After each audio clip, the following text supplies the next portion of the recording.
바울은 에베소 교회 성도들을 위해서 기도하고 있습니다. 하나님께서 그들의 마음의 눈을 밝혀달라고 기도했습니다. 그래서 하나님이 부르신 소망이 무엇인지 깨닫게 해달라고 기도했고, 하나님께서 성도들에게 주신 은혜와 복이 무엇인지 깨닫기를 위해서 기도했습니다. 그리고 하나님의 능력이 얼마나 큰지 깨닫게 되기를 위해서 기도했습니다.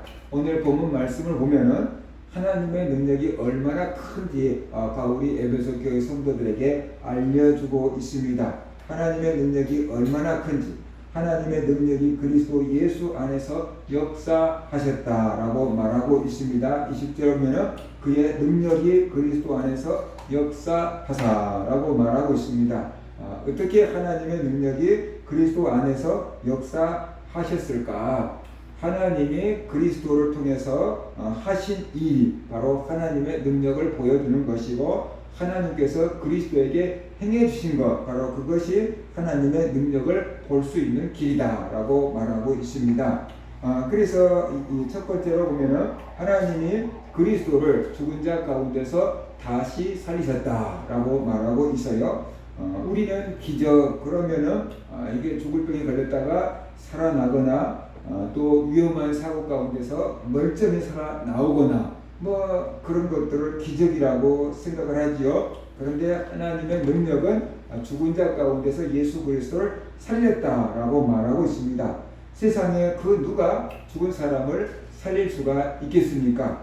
아무리 많은 돈을 준다고 해도 죽은 사람을 살려낼 수는 없는 거지요. 그래서 우리나라에서 유명한 회장님들도, 돈이 그렇게 많은 회장님들도 죽고 나니까 못 살아나잖아요.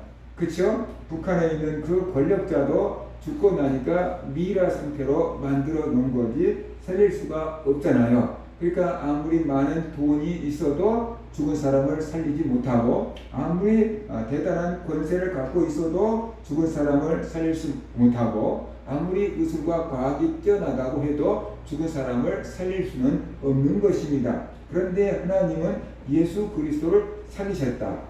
그 어떤 예수 그리스도를 살리셨냐라는 거예요. 바로 십자가에서 못이 박히고 이 옆구리에 창에 찔려서 모든 물과 피를 다 쏟아버린 예수님을 살리셨다는 거죠. 쉽게 말해서 십자가에 못 박히셨을 뿐만 아니라 창으로 옆구리를 찔렸으니까 심장이 터져가지고 심장에서 물과 피가 다 쏟아졌는데, 그런 예수님을 살릴 수 있겠냐는 거예요.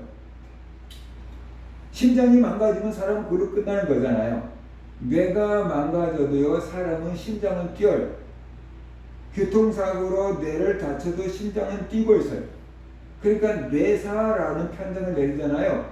살아있다. 심장이 멈춰야지 죽은 건데 심장이 뛰고 있으니까 살아있기는 해요. 근데 뇌가 죽었다. 그래서 뇌사라는 판정을 내리는 거예요. 뇌가 다 망가져도 심장은 뛰고 있을 수 있어요. 그런데 심장이 멈춰버리면은 뇌든 뭐든 다 끝나는 겁니다. 왜냐하면 산소가 공급되지 않으니까 그냥 다 이제 부패하기 시작을 하게 되는 거죠. 그러니까 예수 그리스도가 옆구리에 창에 찔려서 물과 피를 다 쏟았다는 것은 예수 그리스도의 심장이 터졌다는 거죠. 창에 찔려서 파괴됐다. 그래서 심장에 있는 물과 피가 다 쏟아졌다는 거죠. 이 상태를 살려낼 수 있는 의사는 과학은 없다는 거예요. 그런데 하나님은 그 예수 그리스도를 다시 살려내셨다. 이것을 통해서 하나님의 능력이 얼마나 큰지 우리에게 보여주셨다는 거예요. 사람들은 죽어가는 사람만 고쳐놔도 명이다 그래요. 그죠? 병원에 죽어갈 사람을 의사가 살려내면 명이다, 막 이렇게 얘기해요. 근데 아무리 명이라고 해도 숨이 끊어지고 죽어버린 사람은 어떻게 해볼 수가 없어요. 그런데 하나님은 예수 그리스도가 죽어서 무덤에 장사 지냈는데 그 예수 그리스도를 살려내셨다. 그래서 하나님의 능력은 이렇게 죽은 사람도 살리는 생명의 능력이다 라고 말하고 있는 거지요. 하나님의 능력은 어디서 나타나냐면 죽은 사람을 살리고 생명을 창조하는 데서 하나님의 능력이 나타납니다. 마귀 능력은 어디서 나타나는가? 사람을 죽이고 멸망시키는 데서 마귀의 능력이 나타나는 거죠. 그러니까 마귀는 사람을 죽이고 멸망시키고 파괴하는 것이 마귀의 일입니다. 그러기 위해서 우리에게 있는 것들을 뺏어가는 거죠. 마귀가 우리에게 있는 것들을 뺏어갑니다. 돈을 뺏어가서 경제적으로 망하게 만들고, 건강을 뺏어가서 병들어서 죽게 만들고, 행복을 뺏어가서 가정을 파괴하고, 상처를 주어서 자녀들을 망가뜨리고, 예수를 못 믿게 해서 그 영혼을 지옥에 끌고 가고, 이거 이제 마귀가 하는 거잖아요. 그러니까 마귀는 어떻게든 사람을 멸망시키고 파괴하고 지옥에 끌어가는 데는 아주 죽을 힘을 다해서 일하니까 마귀에게는 그런 능력이 있는 거죠. 그런데 마귀는 생명을 살릴 수가 없다.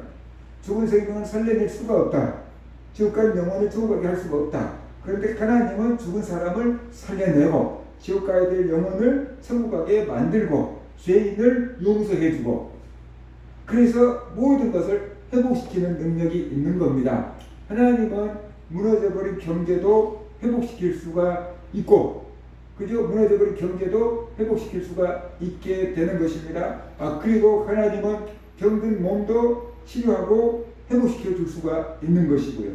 그죠? 예수 믿지 못하게 하는 방해하던 사울 같은 사람들을 변화시켜서 하나님의 일꾼을 만들기도 하고, 천국의 주인공으로 만들기도 하고, 그러니까 예수님은 마음이 병든 사람도 치료하고, 몸이 병든 사람도 치료하고, 사회적으로 관계가 무너진 사람도 치료하고, 물질로 망한 사람도 회복시키시는 그 하나님, 그래서 생명을 주시는 하나님이다라는 것이에요.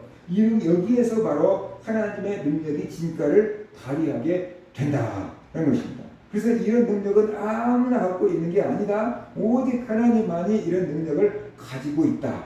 하나님의 생명의 주인이다. 그러니까 여기에서 하나님의 능력이 얼마나 큰지 깨달아야 된다라고 바울은 말하고 있는 겁니다. 근데 우리가 평상시에 생명의 소중함을 안다고 하지만 죽음을 앞에 두지 않고는 정말로 몰라요. 그런데 내가 시한부 인생이 되고 나면은 그 생명이 얼마나 소중한지를 알게 된다라는 거죠. 그러니까 죽음의 강을 건너보지 않는 사람, 죽음의 위기를 당해보지 않는 사람은 생명이 얼마나 소중한지 몰라요. 그거 다 그냥 그대로인 것 같아요. 근데 딱 죽게 된다라는 소식을 딱 듣거나 죽게 된다라는 느낌이 딱 올 때는 그 다음부터 무슨 생각이 든 줄 아세요? 저거 내가 오늘 보면 다음에 또 볼 수 있을까? 그런 생각이 들어요. 봄에 피는 꽃을 보면 내가 내년에 이 꽃을 다시 볼 수 있을까? 오늘 이 꽃이 내가 보는 건 마지막 아닐까? 그런 생각이 들어요. 땅 밑에 피어있는 조그만 이름도 모르는 땅바닥에 붙어있는 그런 꽃을 보면, 야, 너도 그렇게 생명에 있어서 아름다운 꽃을 피워내는구나. 보는 사람이 하나도 없어도 니도 그렇게 사명을 감당하겠다고 아름다운 꽃을 피워내는구나.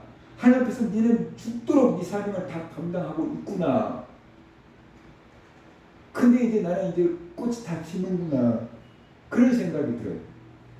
예수를 믿는다고 죽음이 안 두렵습니까? 예수를 믿어도 죽음이 두려울 수 있고, 예수를 믿어도 죽음이 아쉬울 수가 있고, 예수를 믿어도 죽음이 앞에 서면 서글플 수가 있고, 후회가 될 수도 있고, 그렇죠. 그러니까 죽음 앞에 서 봐야지 생명이 얼마나 소중한지 알아요. 한 번 죽고 나면 아무리 보고 싶은 사람도 더 이상 볼 수가 없잖아요. 우리 형님이 그러더라고요. 형수 먼저 보내고 가끔 힘들고 외로우면 무덤을 찾아간대요. 그나마 화장 안 하고 그냥 매장을 했으니까 무덤이 있을 거 아니에요. 그죠? 뭐 화장을 해도 뭐 그런 게 있긴 있지만, 거기 무덤에 가서 혼자서 그냥 하고 싶은 말 하고 온대요. 그러면은 그나마 좀 낫다고 그러더라고요. 누가 들어주겠어요? 아무도 들어줄 사람 없잖아요. 자기 마음을 누가 알아주겠어요? 아무도 알아줄 사람 없잖아요. 그러니까 혼자 무덤에 가서 푸념하듯이 그냥 하고 오는 건데, 그래도 안 한 것보다 낫다. 화장 안 하기 잘했다. 그렇게 얘기하더라고요.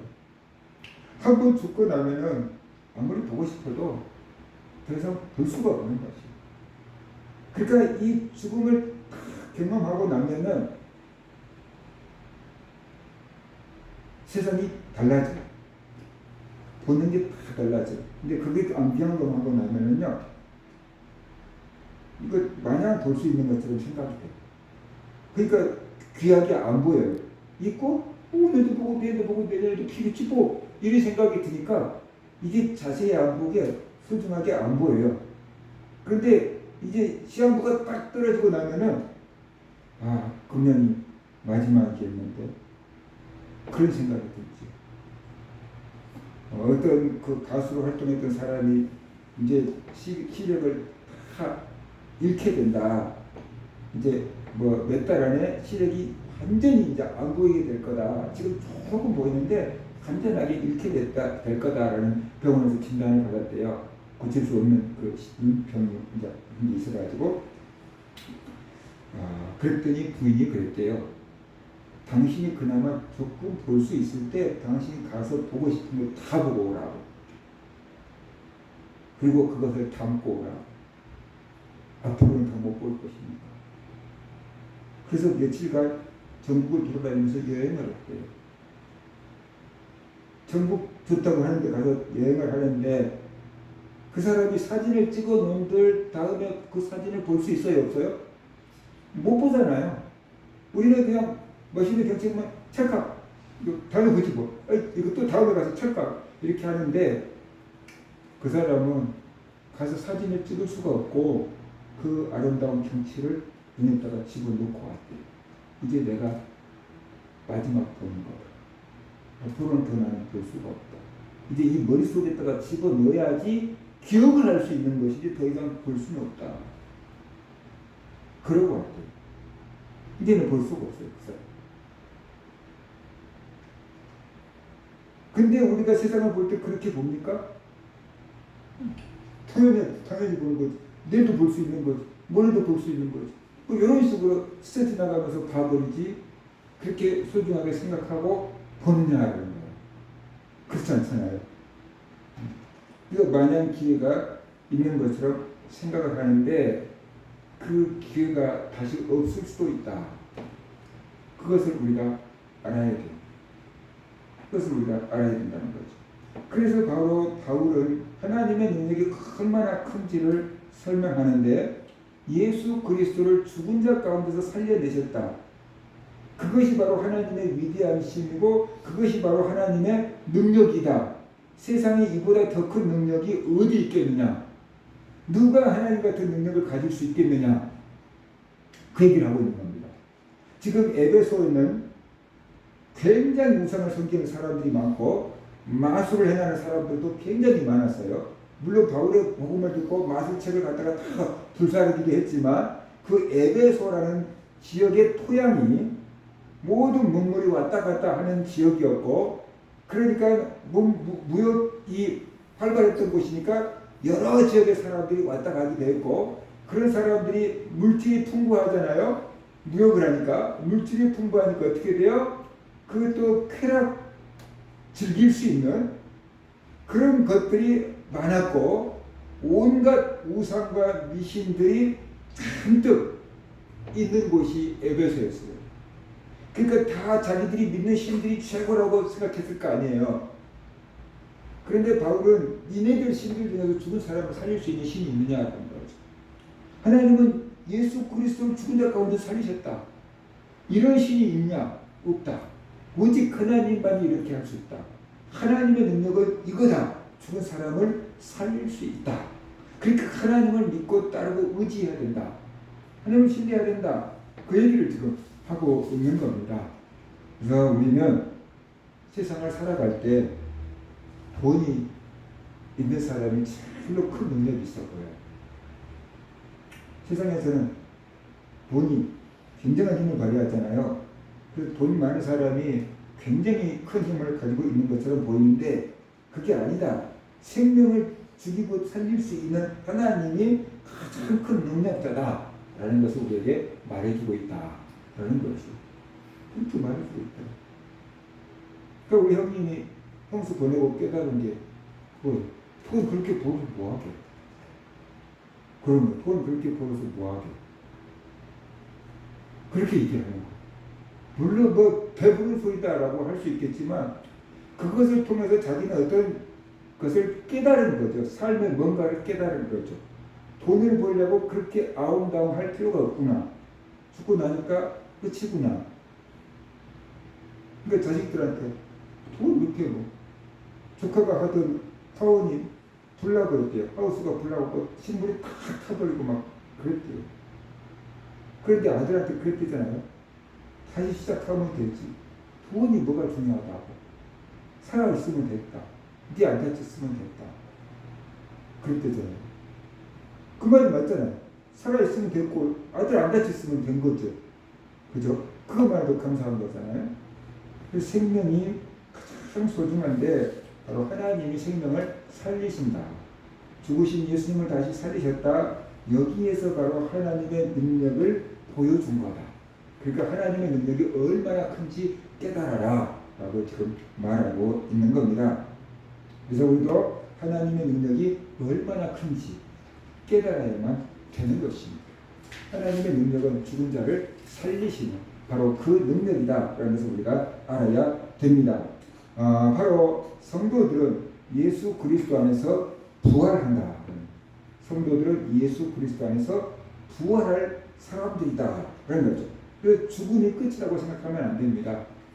사람들은 죽어버리면 끝이지 뭐 이렇게 생각을 합니다. 그런데 성경은 한 번 죽는 것은 하나님이 정하신 것이요. 그 후에는 심판이 있을 것이다 라고 말씀하고 있잖아요. 그러니까 심판이 있다는 소리는 죽음이 끝이 아니고 심판받을 존재가 진정한 나라는 존재가 심판을 기다리게 된다는 얘기를 하고 있잖아요. 그런데 그 하나님은 믿는 성도들을 다시 살린다. 무덤에 있는 자도 다시 일어난다. 그때까지 살아있는 사람들은 변화된 몸으로 된다. 그래서 썩지 않을 몸으로, 진정한 몸으로, 강한 몸으로, 하늘에 속한 몸으로 다시 부활할 거다라고 말씀하고 있잖아요. 그러니까 우리는 부활의 소망을 가지고 사는 것입니다. 부활의 소망을 가지고. 성도들은 부활의 소망과 부활의 소망을 가지고 사는 것, 바로 그것이 성도의 삶이다. 안 믿는 사람들이나 우상을 섬기는 사람들은 자기 가족이나 사랑하는 사람이 누가 죽었으면 그걸로 끝이거나 다음에 뭐 새로 태어나든지 뭐 태어나든지 뭐 못 만나는 거잖아요. 그죠? 그게 끝이에요. 그러니까는 소망이 없어요. 그냥 막연하게 좋게 갖기를 바란다. 뭐 이렇게 하고 끝나는 거예요. 그러나 믿는 사람들은 천국에서 다시 만날 것을 믿는다. 그런 소망으로 죽음의 슬픔을 위로하고 위로받고 이겨내게 된다라는 거죠. 그죠? 그러니까 바로 우리가 이 죽음이라는 것 앞에서 부활이 얼마나 중요한지 깨달을 수 있게 된다라는 거죠. 부활이 얼마나 중요한 것인지 깨닫게 된다.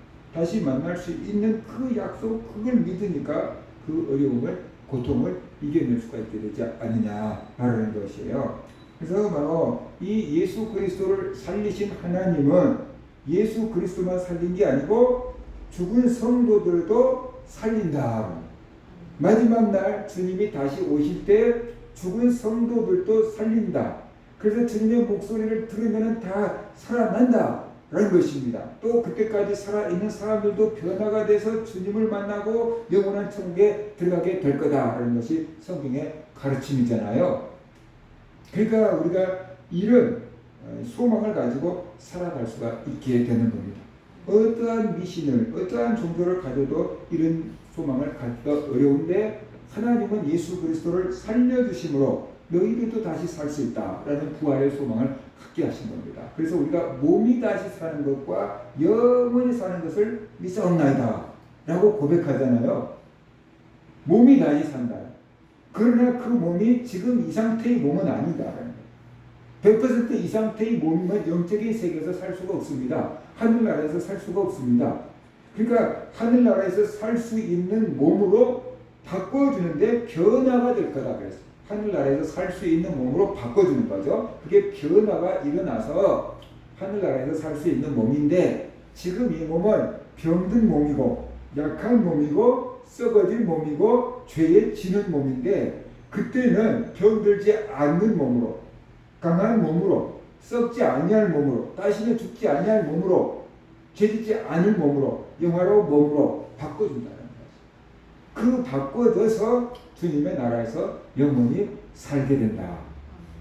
왜 하나님이 우리에게 그런 복을 주실 수 있느냐? 그것은 하나님이 생명의 주인이기 때문에, 하나님이 생명의 주인이기 때문에 우리에게 그런 생명을 주실 수 있다. 생명을 주신다고 약속하고 계신다라는 것이에요. 그래서 바로 우리가 하나님의 능력이 어디서 나타나는가? 그것은 예수 그리스도를 살리신 데서 하나님의 능력을 볼 수 있다. 하나님의 능력이 지극히 크시니 어떠한 것인지 너희로 깨닫게 되기를 원한다 그랬잖아요. 우리는 예수 그리스도의 부활을 통해서 하나님의 능력이 얼마나 큰 것인지를 알아야 돼. 사람이 살아갈 때 당할 수 있는 제일로 큰 절망은 죽음인 것입니다. 사람이 살아가면서 제일로 큰 절망은 죽음. 이게 사람에게 한계 상황이고 사람이 어떻게 해볼 수 없는 것이 죽음인데, 하나님은 그 죽음의 문제를 해결할 수 있다는 거예요. 죽음의 문제를 그냥 위로하는 게 아니고 살려놔서 해결할 수 있다는 거예요. 예수님이 나인이라는 성으로 갈 때 어떤 과거의 아들이 죽어서 장례 행렬이 진행되고 있잖아요. 그러니까 이 아들이 죽어서 장례를 치르고 있는데 따르는 유족이 어머니 한 명밖에 없었던 거예요. 그런데 동네 사람들이 있었겠지만, 그러니까 예수님이 딱 보니까 과거의 아들이구나 하는 거죠. 과거가 유일하게 소망을 품고 있었던 아들인데 딱 죽어버린 거죠. 그러니까 예수께서 너무나도 안타까워가지고 장례 행렬을 멈추고 그 죽은 시신을 향해서 청년아 일어나라 라고 말씀하니까 청년이 살아서 일어나고 그랬잖아요. 그래서 어머니한테 네 아들이 살았다 라고 주니까 그 어머니가 어떻게 돼요? 자기 아들 장례식을 치고 가시니까 우리 말로 한다 그러면 아이고 그러면서 막 통곡을 하면서 따라가고 있었을 거 아니에요. 그런데 예수님이 장례 행렬을 딱 멈추더니 아들을 딱 살려내가지고 우리말로 하면 관에서 꺼내가지고 엄마한테 딱 데려다주면서 네 아들이 살았다라고 하니까 그 어머니의 슬픔이 변해서 뭐가 됐겠어요? 기쁨이 됐겠죠. 울음이 계속 울었을 수 있는데 그것은 이제 슬픔의 울음이 아니고 기쁨과 감격의 눈물일 수 있겠죠. 좋아서 펄쩍펄쩍 뛰면서 막 끌어안고 막 내 아들이 살아나더니 내 아들이 살아나다니. 장례 멈추고 집으로 들어가서 막 먹고 싶은 거 없냐 막 그랬겠죠. 그러니까 슬픔의 변화에서 기쁨이 되게 하시는 분이 주님이고 죽음이 변화해서 생명이 되게 하시는 분이 바로 하나님이다라는 거예요. 그 속에 하나님의 위대하심과 하나님의 능력이 나타나고 있다라는 겁니다. 그래서 우리는 매일매일 집 밖으로 나가보면은 얼마나 많은 생명체들을 볼 수 있느냐는 거죠. 하다못해 작은 식물에서부터 곤충, 동물, 수많은 생명체들이 일하고 있고 움직이고 있고 뭔가 생명의 싹을 틔우고 있잖아요. 이 모든 생명을 주관하신 분이 하나님이다. 하나님이다. 하나님이 이 생명을 부여하고 계시는구나. 하나님이 나에게 생명을 줘서 내가 오늘도 이렇게 살아있을 수 있구나. 하나님이 아니면 내가 이렇게 살아있을 수 없구나 라면서 우리가 깨달아야 되는 것이죠. 그래서 생명체를 바라볼 때마다 사실 경외감을 가져야 되는 거예요. 하나님이 저렇게 생명체를 주었다. 생각해 보세요. 조그만 눈에 보이지 않는 곤충도 있잖아요. 그런데 그 곤충도 먹고 소화시키고 배설할 수 있고 잠잘 수 있고 깰 수 있고 볼 수 있는 모든 기관을 다 주셨어요. 하나님께서. 그 쬐끄만 것에다가 어떻게 다 집어넣어놨는지. 그죠? 조그만 곤충들도 지가 볼 수 있고 들을 수 있고 느낄 수 있고 울 수 있고 먹을 수 있고 배설할 수 있고 돌아다닐 수 있는 기능을 다 줬잖아요.